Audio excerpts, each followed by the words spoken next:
2 number দামোগ কি বগিদাৰাৰ মানুহ মোৰ নাম মোহাম্মদ সুৰুত আলী মোহাম্মদ মুছলিমউদ্দিন শেখ। মোৰ ল'ৰা আছিল সুৰুত আলী মোহাম্মদ সুৰুত আলী।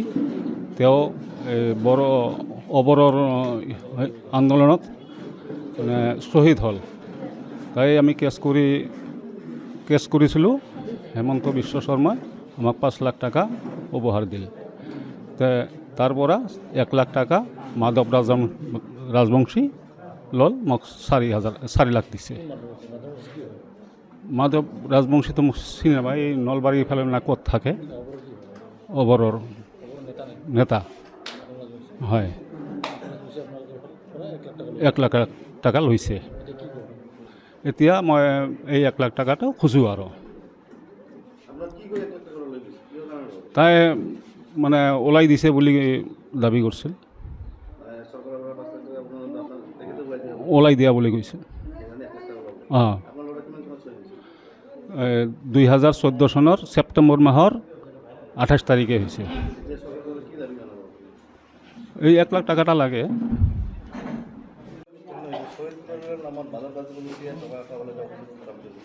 অকণমান আগতে আমি যিখন মিটিঙত আছিলোঁ, তো এই মিটিঙত মানে কথাবিলাক ওলাইছিলে যে যোৱা এবছৰ আগতে আমাৰ BTCৰ এই সংগ্ৰামত, অবৰো সংগ্ৰামত প্ৰায় ভালে সংখ্যক মানুহে শ্বহীদ হৈছিল ইয়াতে।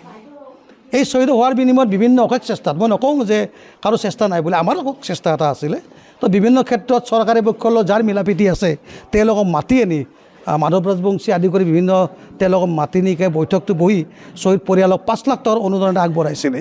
কিন্তু অলপ আগতে শুনা পালোঁ যে আমাৰ বগীতৰা আৰু আমাৰ এই বিষ্ণুপুৰৰ কোনোবা প্ৰেম মণ্ডল আৰু কোনোবা বগীতৰাৰ এনেকুৱা মানুহৰ সুৰত আলী, তেওঁক 4 লাখ টকাই তেওঁ পাইছে আৰু 1 লাখ টকা তেওঁ পোৱা নাই বুলি আমাৰ বিজনী জিলা অবৰো সুৰক্ষা সমিতি আৰু চিৰাং জিলা গণ সুৰক্ষা পাৰ্টীৰ সভাপতি মহোদয়ক এখন আবেদন দিছে ইয়াৰ ব্যৱস্থা ল'ব লাগে বুলি।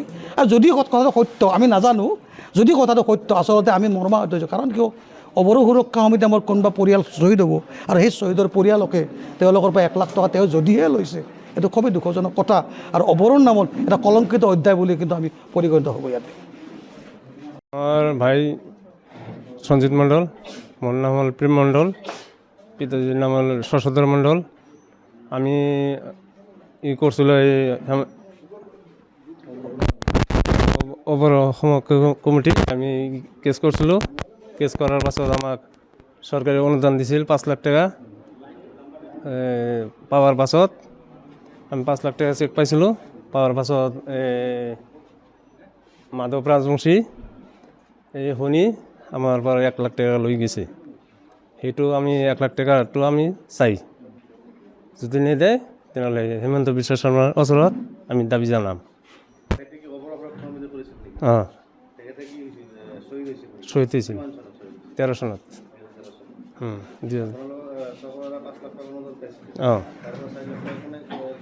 আমি 4 লাখ টাকা পাইছোঁ এই মাধৱ ৰাজবংশী।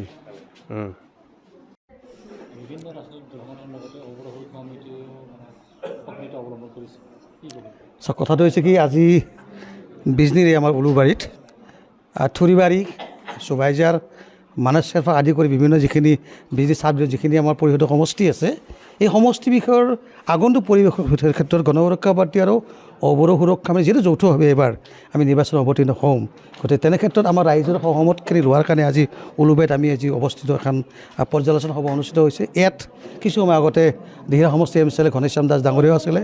মোৰ লগত গণ সুৰক্ষা পাৰ্টীৰ জিলা কমিটিৰ আমাৰ সভাপতি মনোৰঞ্জন বৰ্মন ডাঙৰীয়াও আছে, আমাৰ কাৰ্যকৰী সভাপতি অবৰো সুৰক্ষা কমিটি আছে।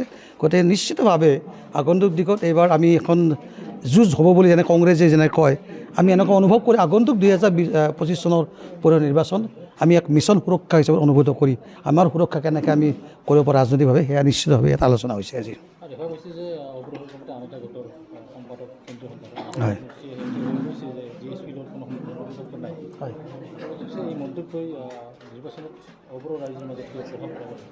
চাওক, এটা কথা গম পায় আপোনালোকে যে বিভিন্ন ক্ষেত্ৰত আমাৰ নিজৰ মাজতেই 2-3টা মানে বিভক্ত অবৰো হৈছে ইয়াতে। মই নকওঁ যে অবৰো সুৰক্ষা আমি BTD বুলি, আমি যিখন কমিটিত আছোঁ আমি স্বচ্ছতাৰে কাম কৰি আছোঁ বুলি, কিন্তু এটা কথা স্পষ্ট কৰি কওঁ যে যে যিজন মাধৱৰাজী ডাঙৰীয়াই যে গণ সুৰক্ষা পাৰ্টিৰ লগত আমাৰ কোনো সহযোগ নাই, মই তেখেতকে প্ৰশ্ন এটা কৰিব খুজিছিলোঁ। বিগত দিনৰ MP নিৰ্বাচনত আপুনি জানো গণ সুৰক্ষা পাৰ্টি বিনীতা ডেকাক সমৰ্থন কৰা নাছিলে নেকি? 2020 চনত বা 2019 চনত আপুনি জানো অৱৰোহ হৈ থাকোঁতে MP নৱ কুমাৰ শৰণে সমৰ্থন কৰা নাছিলে নেকি?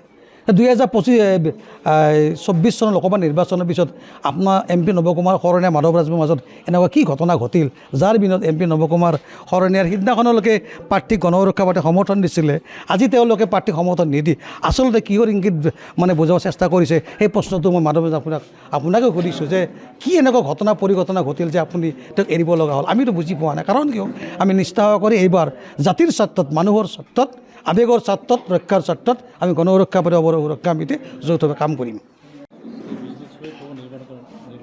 হয় হয়, চাওক এটা কথা মন কৰিব, মই আজি আপোনালোকৰ মিডিয়াৰ থ্ৰুদি কথা তেখেতক ক'ব খোজোঁ যে BTCৰ 22 লোক অনাবৰৰ উদ্দেশ্য কেৱল শ্বহীদ ভৱন নেকি? BTCৰ 22 লোক অনাবৰৰ উদ্দেশ্য কেৱল 5 লাখ টকা শ্বহীদৰ অনুদান নেকি? তেওঁ কৈছে যে প্ৰমোদ বড়োক ধন্যবাদ দিছে যে অৱৰোহ হিচাপত তেওঁক নিমন্ত্ৰণ জনাইছিলে। তেওঁ কোনোবা ফোন কৰি কেনে কোনোবা অৱৰোহ সুৰক্ষা সমিতিক মাতি নেকি প্ৰমোদ বড়োৱে তেওঁৰ কেবিনেট বহাই আলোচনা কৰিব, সেয়া আমি কিন্তু আনুষ্ঠানিকতা বুলি নকওঁ, এটা অনানুষ্ঠানিক আৰু এটা সম্পৰ্ক বুলি ক'ম। কাৰণ কিয়, যদি তেওঁলোকৰ সাহসে থাকিলে এই 4.5 বছৰ অৱৰোহ সুৰক্ষা সমিতি যিকোনো গোটকে চৰকাৰে কাগজ তেওঁলোকে দিলেনে? কোনোবাই তেওঁলোকে যেনেকৈ বেলেগ আক্ৰাছো আদি বিভিন্ন দলক যেতিয়া হিমন্ত বিশ্ব শৰ্মা ডাঙৰীয়াই মাতে তেওঁলোকে এখন নটিচ বা অৰ্ডাৰ এখন তেওঁলোকে ইছ্যু কৰিলেনে? গতিকে স্পষ্ট কথা যে BTC 2021 চনত মাধৱৰাজ ডাঙৰীয়াক এটা স্পষ্ট কৰি কওঁ যে আপুনি জানো কোৱা নাছিলে প্ৰেছ মিটত যে BTCৰ পৰা গাঁও কৰ্তন কৰাৰ ক্ষেত্ৰত প্ৰমোদ বড়ো ডাঙৰীয়াৰ ABL চৰকাৰৰ প্ৰতিশ্ৰুতি দিয়াৰ কাৰণে আমি তেখেতসকলক এইবাৰ বিধানসভাৰ সমৰ্থন দিছিলোঁ। 21 পিছত আপোনালোকক অৱৰোহ সুৰক্ষা সমিতিৰ সেই প্ৰতিশ্ৰুতি প্ৰমোদ বড়ো ডাঙৰীয়াই ৰাখিলেনে? 2022 চনত ককলাবাৰী পৰিষদৰ সমষ্টিত আপোনালোকে ABL জিন্দাবাদ জিন্দাবাদ কৰি আছিলে, সেই কি কাৰণে তেতিয়াও আপুনি কৈছিলে যে গাঁৱৰ পৰা অৱৰোহ গাঁও কৰ্তন কৰিব আমাক প্ৰতিশ্ৰুতি দিছে। গতিকে সেইখিনি পৰিশ্ৰম কৰিলেনে? গতিকে আমি স্পষ্ট কৰি দিছোঁ, আমাৰ জাতি মাতি ৰক্ষাৰ স্বাৰ্থত, আমাৰ ল'ৰা ছোৱালীৰ ভৱিষ্যত, আমাৰ ভাষাৰ ৰক্ষাৰ স্বাৰ্থত আমি কোনো ধৰণৰ BPF, EPBL, কংগ্ৰেছ বা যিকোনো ৰাষ্ট্ৰীয় বা আঞ্চলিক দলৰ লগত আমাৰ কোনো ধৰণৰ আমাৰ প্ৰস্তাৱ মানি লওক, নামাতক আমাৰে মাতক বা নামাতক আমাৰ কোনো সমৰ্থন নাই। সেইকাৰণে স্পষ্ট BTCৰ অৱৰোহ সুৰক্ষা ঔৰসত যিহেতু গণ সুৰক্ষা পাৰ্টি যিহেতু জন্মগ্ৰহণ কৰিছে, আমি অনিচ্ছাকৃতভাৱে হ'লেও আমি সংশোধন কৰি হ'লেও MP নৱ কুমাৰ শৰণীৰ দ্বাৰাই যিহেতু আমি বুজাই দিছিলোঁ যে আমি 70% মানুহ ইয়াতে মেজৰিটি আছোঁ, গতিকে দৰকাৰ হ'লে গণ সুৰক্ষা পাৰ্টিৰ লগত প্ৰত্যক্ষভাৱে আমি সহযোগ কৰিম, কিন্তু কোনো দলে আমাৰ প্ৰস্তাৱ মানি ল'লেও আমি সমৰ্থন বা আমি তেওঁলোকৰ লগত সহযোগ কোনোদিন নকৰোঁ। ইয়াতে যিকোনো খবৰৰ বাবে যোগাযোগ কৰক 7099017330 লগতে 7099017110 নম্বৰত।